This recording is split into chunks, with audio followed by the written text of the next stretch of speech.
Geram rumah dilempari tali hitam oleh orang tak dikenal, Tamara Blazevsky sebut terima kasih untuk apapun.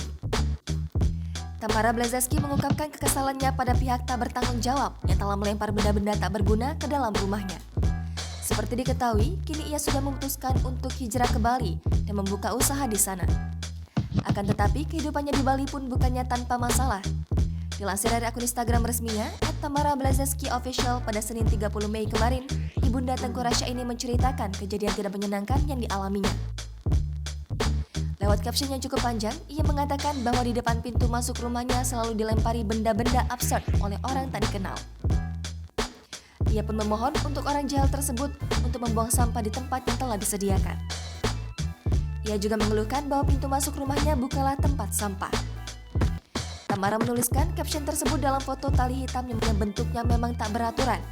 Rupanya, itu adalah benda yang dibuang sosok tak dikenal di depan pintu rumah Tamara. Dalam unggahan tersebut, Tamara memang membatasi kolom komentarnya. Namun, ada satu komentar netizen yang terlihat memberikan dukungan padanya. Jangan lupa subscribe, share, komen, dan like ya!